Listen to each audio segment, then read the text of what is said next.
time, salamat sa Ginoo sa mga prayer request nga atong nag-gather. Okay, so arita sa book of Luke, chapter 5, verse 15. Ato patalingugan ang puno sa Ginoo, no? Igug pagrespeto, palihog sa pagbarog. Verse 15 lang atong basahon. Tudungan ang pagbasa. Ready? Go. But so much the more went there a fame abroad of him, and great multitude came together to hear and to be healed by him of their infirmities. Let us pray. Lord God, salamat Ginoo ning kamuntagon. Salamat Lord sa panahon. Bugnaw Lord God. Salamat Lord God kay ani mo giuwan. I pray Lord God nga karon kamuntagon Lord, ang mga pulong gyud Lord ma-magnify. Ikaw Lord ang mahimaya sa mong taliwala karon. And I pray Lord nga gamita sab ko Lord, gusto mo nga alagad Lord God to preach your word. Let me Lord God nga makaangkot ko wisdom kay isog Lord God to preach your word. And I pray Lord God imong katawhan karon Lord na makaangkon pud Lord og wisdom. Unsay imong isulti Lord God sa imong pulong Lord among ni ma-apply. Salamat Lord God sa grasya, mercy Lord God ang nadawatan karon sa kinabuhi Ginoo nga among nagamit. And I pray Lord God nga dili malabayng kawang Lord ang imong pulong Lord nga madunggan namo karon kaguntagon. I pray Lord God sab nga among mga sala. I pray Lord God nga kini ikaw kahinlo Ginoo. O ay tuguti Lord nga ang yawa, ang kaaway Lord, ang kaugalingon sab Lord nga mong unod magbabag Lord God sa mga pulong Lord nga unta mapanalanginan mi. Salamat Lord sa tanan. In Jesus name, amen. Okay. Papalog sa paglingkod. Salamat kay sa tanan no, sa pulong gid sa Ginoo no nga ato gid masigutan. So dire sa verse nga atong gikuan atong nabasa dire nga adunay niadto ni Christ, and makuha na to dire sa kini nga passage of scripture nga naila na siya unya naitaw nga anang niadto niya. So makita to na niadto nga tawo nga to hear and to be healed. So karon kita sad once we are saved, nakailata ni Christ, no? Nakaangkon na tag relasyon da ni Kristo. Sa una wa gid ay relasyon da ni Kristo gyud. Wa tay paki kailata nalansang na siya da. Nalansang nakaila ko na. Tuo ko na niya. Pero wa gid maluwas. Nakailara. So kita sad nga Kristohanon, isip nga Kristohanon ta, unsa atong purpose nga ni ari ta diri sa church? No? Sige nagbatbat, balik-balik diri. Yes. Siguro imong rason, you come here to honor God. You come here to praise, to glorify Him that saved you. Nindot na siya nga tumong no. I hope insakto sa datong kasing-kasing. So karon, when you come to church, una atong buhaton yun. Mao ginitan no. Katong gisgot nako. Pero ayo kalimtino nga mo ari ta diri. We come here to hear God's word. No, para sa ning mga tao nga niari diri came together to hear. Kay kung wala ta di ta ari diri aron sa pagpaminaw unsa to pag glorify ang Ginoo, di ba? Unsa to pag praise ang Ginoo? Kahit kagsuod diha sa pultahan, dito kag amen, wa ka kasabot unsay okay ka kadungog sa pulong sa Ginoo. Di ba? So, una sa tanan, ari ta diri ba? Maminaw ta sa pulong sa Ginoo. Ato blihon, nganong importante maminaw ta sa pulong sa Ginoo? Ato blihon sa Proverbs chapter 5. Unsa ka importante makigsunan nga makapaminaw ta sa pulong sa Ginoo? Verse 7 to 12, dingon siya dire, hear me now, therefore, O ye children. Once you are saved, nahimo kang party sa pamilya sa Ginoo, we become children diha sa pamilya sa Ginoo. And depart not from the words of my mouth. Dili ta mo depart sa pulong sa Ginoo. Dili na to makita ang baba sa Ginoo, pero ang matag pulong nga gibat mabasa na to sa pulong sa Ginoo ba? Ay pagbuwag na.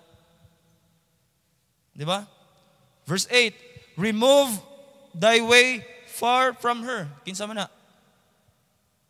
Kanang imong gigugod sa kalibutan. Kanang imong gigugma rid do. Palayo ana. Palayan ta na, mga kaigsunan. and come not nigh the door of her house. Di man ka na, no? Tungod kayo mong gigugma, dulduol kas portahan, para mapansin ka. Di ba, mao na itong kuan, ka na mga planos kinabuhi.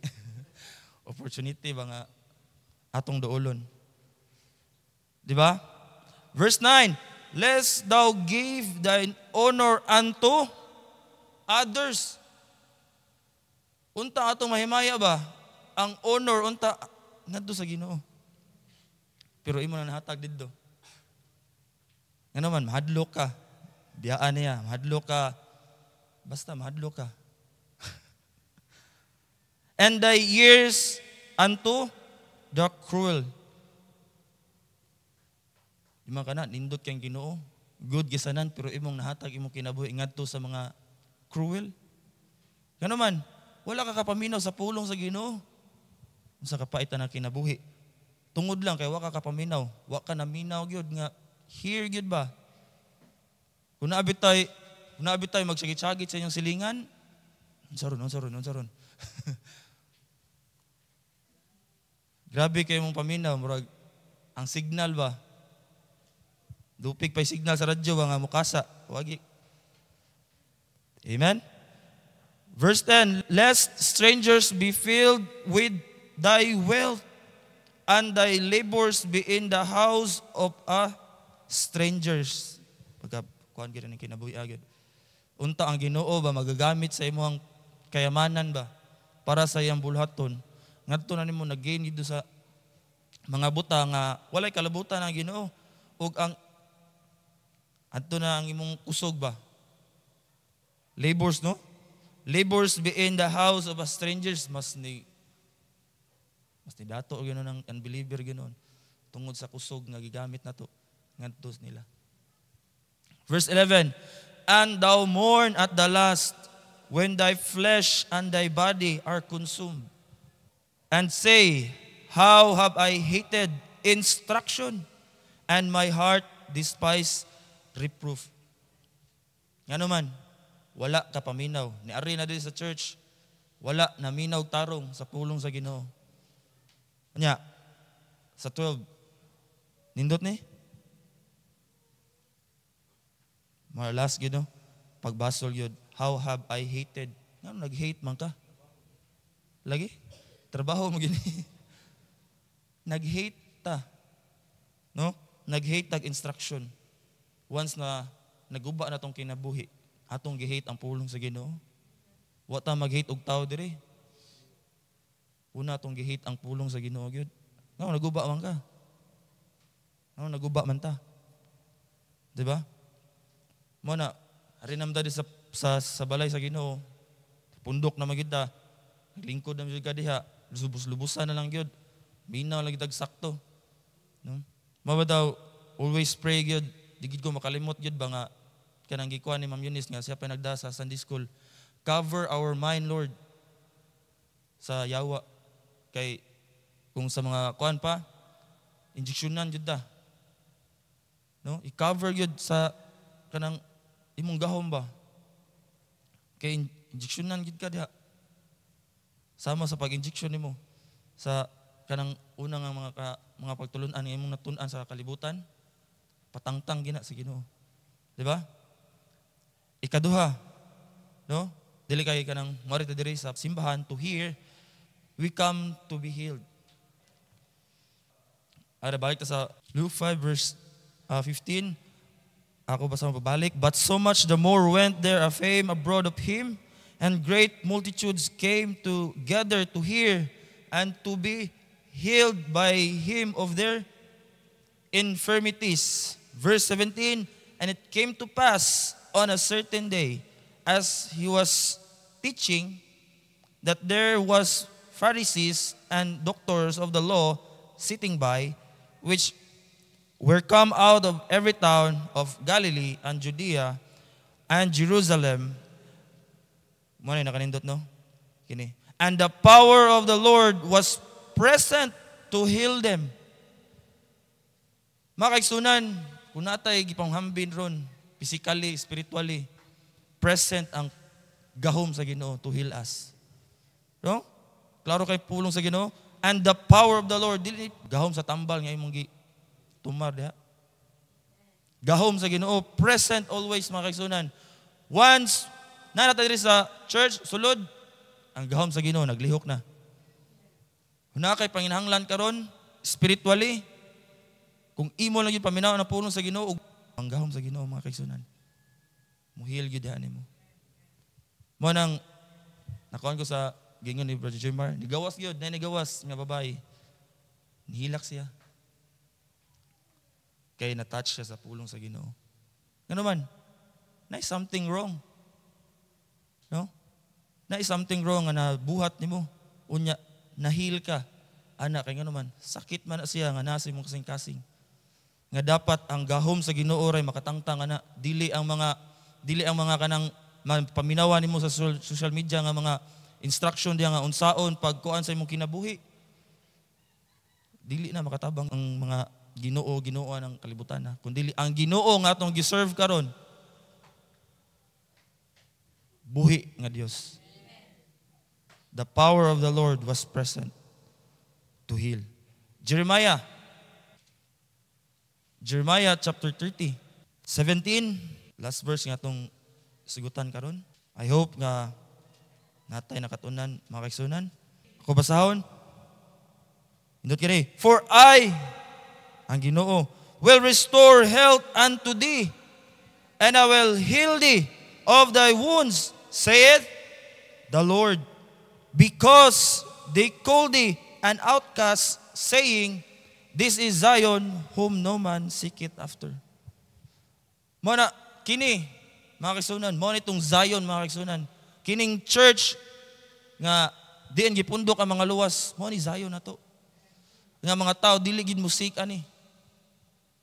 Mo na naglakaw ka didto, nagwali ka sa pulong sa Ginoo, wala gyud magsik og simbahan gyud. Oh, klaro kay pulong sa Ginoo no? Because they call thee an outcast. Mingon ka sulpot. Mingon sila sulpot nga mga relihiyon. Dili sila mangita ani. Mo na once na dito bunog ka. Balik lang diri sa imong Zion. No? Kung diin ang mga luwas nagapundok. Ang Ginoo present, ang gahom sa Ginoo to heal us. Makisunan. No? Whom no man seeketh after. Kung nakita, nagtrabaho ta, atong pasalamatan yun ang Ginoo yun, nga nagamit ta sa iyong bulhaton. No? Kung trabaho ka, di ba kakapuyon? Kung imo na i-apply literally sa imong trabaho nga gialagaran nimo karon, di ba kapoy sa usahay or permente. Di ba? Nagadusingot na ganita sa pag-alaga radto. Pero nakita ba nato tong kagalingon nato ikon ba? Nakita ba nato tong kagalingon nga nagadusingot ta diha sa bulaton sa Ginoo? Kaya nabitaw nagkamang na ka diha sa kapoy. Padayon lagi pang kay wa kay mabuhat. Dili, muhatag og excuse sa Ginoo. To ganahan ka muhatag og excuse sa kalibutan pero wa kay mahimo. Hindi ka makatag og excuse didto. Amen. So nindot kay pulong sa Ginoo makisunan. I hope nga maminaw kita. I hope pasiuna ra ni nga panalangin gyud, no? To hear the word and to be healed with our infirmities. Let us pray, Lord God. Salamat Ginoo sa imong pulong. Lord, I pray nga tabangin mi Lord God nga makapaminaw gyud may gisakto. Na ana magid mi diri sa church. And I pray Lord God nga ikaw maga-healed sa among mga infirmities Lord God. Among ipanghambin karon. Physically, spiritually Lord. Wala Lord nga makatabang namo kundi ikaw lamang Lord. I hope nga ang imong gahom magalihok gyud sa matag usa Ginoo. Kinahanglan akong giampo Lord, pasalamatan. And I pray sab Lord ni pastor sa paggiya niya kay Lord sa pagwali sa imong pulong. Wala Lord nga mahimaya, ikaw lamang Lord sa mataliwala. In Jesus name I pray. Amen.